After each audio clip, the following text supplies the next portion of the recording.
Railway station पर side में लेटी हुई महिला दर्द से करा रही थी। मुझे ऐसा प्रतीत हुआ कि उसे कोई भारी पीड़ा हो रही है। अन्य यात्रियों के भांति मैंने भी उसे नज़रअंदाज कर दिया। मेरे साथ में मेरा 8 वर्ष का बेटा राज भी था।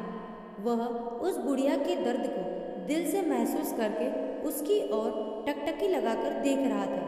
पापा, ये बुढ़िया क्यों चिल्ला रही है? इसे क्या परेशानी है? राज ने मुझसे पूछा और तब मैंने जवाब दिया, बेटा, इसे कहीं दर्द हो रहा होगा या फिर इसे कोई अन्य परेशानी होगी। पापा, गाड़ी तो 1 घंटा लेट है, राज फिर बोला और मैंने हाँ में जवाब दिया। यह तो बहुत कमज़ोर हो गई है, बेचारी दर्द से कितना करा रही है। पापा, क्यों ना इसे हम दवाई दिला दें?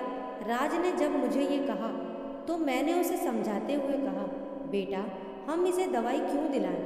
हम तो इसे जानते तक नहीं हैं। और देखो कितनी गंदी है, लगता है कई दिनों से नहाई भी नहीं है। कोई देखेगा तो हमारा मजाक बनाएगा। पापा, आप ही तो कहते थे कि गरीबों और असहायों की जो मदद करता है तो भगवान उस पर सदा मेहरबान रहते हैं। इसीलिए हमेशा दूसरों की सहायता के लिए अग्रसर रहना चाहिए। और आज आप कह रहे हैं कि कोई देखेगा तो क्या कहेगा, हमारा मजाक बनाएगा। मेरी समझ से तो दूसरों की सहायता करने पर हमारा मजाक कोई नहीं बनाएगा। अगर पापा कोई बनाता है तो बनाने दो, हमें अपने कार्य पर ध्यान देना चाहिए, ऐसा आप और माँ दोनों लोग कहते हैं। परंतु आज राज ने मुझे उल्टा समझाते हुए कहा। तब मैंने फिर उसे समझाकर बताया कि बेटा, वह नाटक कर रही है, इसे कहीं दर्द नहीं हो रहा है। मैं ऐसी औरतों को भली भांति जानता हूँ। नहीं पापा, यह नाटक नहीं कर रही है, मैं जाकर देखता हूँ। इतना कहकर राज दौड़कर बुढ़िया के पास जाकर फिर बोला, पापा, जल्दी आओ, देखो इन्हें कितनी तेज बुखार है।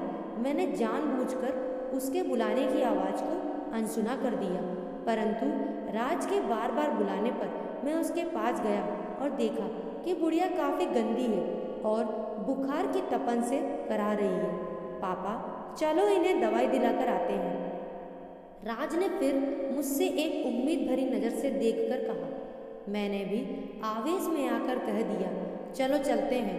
मेरा इतना कहने पर राज के चेहरे पर खुशी की झलक दिखाई देने लगती है, जो कि कुछ क्षण पहले अदृश्य थी। यह देख मेरे दिल में उस असहाय महिला की मदद करने के लिए दिल में श्रद्धा और प्रेम भाव जागृत होने लगा था। पास के दवाखाने में हमने उस बुढ़िया को दवा दिलाई। कुछ देर बाद उस बुढ़िया को जब कुछ राहत मिली तब बुढ़िया हमें दुआओं की पोटली देती जा रही थी। भगवान तुम्हारा भला करे, तुम दोनों सदा सुखी रहो, तुम्हारा घर सदा धन धान्य से भरा रहे। भगवान तुम्हारे जैसे बच्चे हर माँ बाप को दे।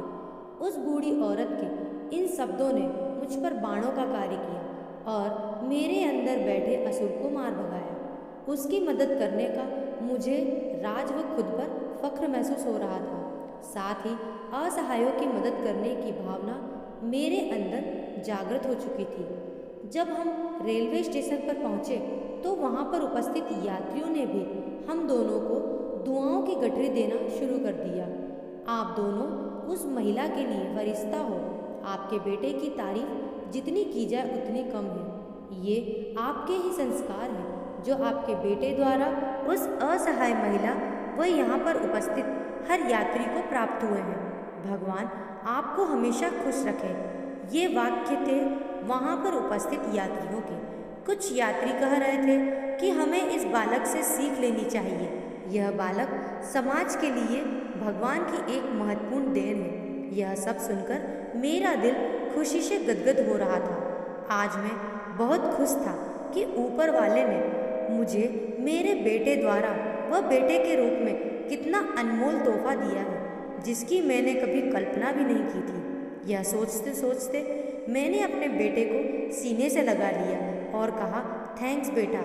इतना सुनकर राज मेरे सीने से चिपक जाता है और आई लव यू पापा, आई लव यू टू बेटा, मैंने भी पलटकर जवाब दिया। तो दोस्तों, कहानी आपको कैसी लगी हो कमेंट बॉक्स में ज़रूर बताएं और लाइक करें, शेयर करें, सब्सक्राइब करना ना भूलें। Thank you.